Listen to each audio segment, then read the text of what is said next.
Perkenalkan, nama saya Tani dari Butar NPM 2009200001. Di sini saya akan memaparkan tentang implikator. Yang pertama, pengertian implikator. Secara sederhana, implikator adalah makna tidak langsung atau makna tersirat yang ditimbulkan oleh yang tersurat.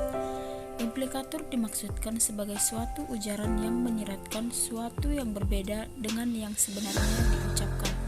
Menggunakan implikator dalam percakapan berarti menyatakan sesuatu secara tidak langsung. Menurut Wijana tahun 2011 halaman 38, proposisi atau suatu asumsi yang dihasilkan penutur yang diimplikasikan itu disebut implikator. Karena implikator bukan merupakan bagian tuturan yang mengimplikasikannya, hubungan kedua proposisi itu bukan merupakan konsekuensi mutlak. Menurut Octavianus pada tahun 2006 halaman 90 menjelaskan bahwa implikator adalah arti lain yang dapat diturunkan dari suatu ujaran.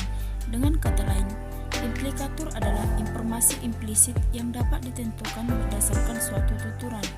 Implikator adalah maksud, keinginan, atau ungkapan hati yang tersembunyi. Contoh implikator yang pertama, seorang tamu baru saja masuk ke ruang tamu dan berkata, "Udara panas sekali ya." Pernyataan itu mempunyai bermacam-macam makna yang diimplikasikan, yaitu sebagai berikut. Yang pertama itu, meminta tuan rumah menghidupkan kipas angin atau AC. Yang kedua itu, meminta kepada tuan rumah untuk membuka jendela atau pintu sehingga udara ruang menjadi sejuk. Yang ketiga, meminta kepada tuan rumah untuk berbicara di teras rumah saja. Kedua itu, Suto adalah orang Medan sehingga wataknya keras. Isi tuturan tersebut adalah bahwa watak keras Suto karena dia orang Medan. Apabila Suto bukan orang Medan, yang dominan suku Batak, tentu saja tuturan tersebut tidak berimplikasi bahwa watak keras Suto karena ia orang Medan. Yang ketiga itu, ayo naik lebih tinggi lagi. Ayo naik sampai puncak. Ayo teruskan.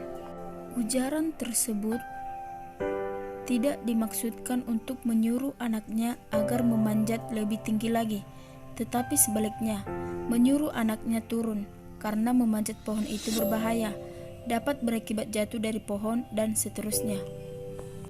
Yang kedua itu, kegunaan implikator.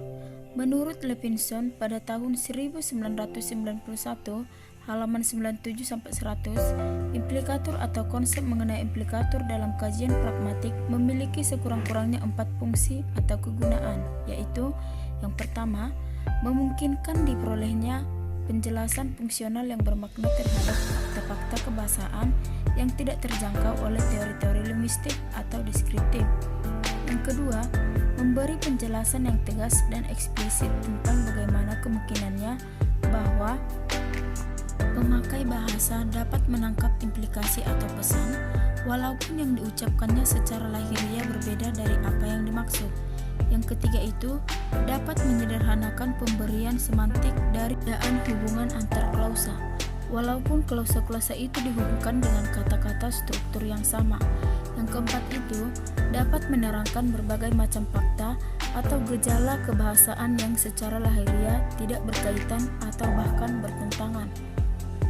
Ketiga itu, teori. Menurut Grice pada tahun 1975, membedakan implikator menjadi dua jenis, yaitu implikator konvensional dan non-konvensional. Implikator konvensional yaitu makna ujaran yang secara umum diterima oleh masyarakat dan biasanya disebut juga dengan prinsip kerjasama yang dalam praktiknya berpegang pada 4 maksim. Implikator non-konvensional atau implikator percakapan ini lebih menekankan pada ujaran yang menyiratkan sesuatu yang berbeda dengan yang sebenarnya. Contoh implikator konvensional, meskipun Sabto keturunan orang Jawa, tapi ia lahir dan dibesarkan di Medan, maka tak heran jika ia berwatak keras seperti orang Batak pada umumnya. Implikator tuturan itu adalah bahwa pengertian Sabto adalah orang yang berwatak keras yang merupakan konsekuensi dari orang Batak. Jika Sabto bukan orang Batak, tuturan itu tidak berimplikasikan bahwa Sabto berwatak keras. Contoh implikator non-konvensional. Wah, Pak Win sekarang sudah menjadi orang. Implikator percakapan tuturan itu adalah bahwa dahulu Pak Win belum sukses. Demikianlah materi tentang implikator yang bisa saya sampaikan. Sampai jumpa di video selanjutnya. Terima kasih.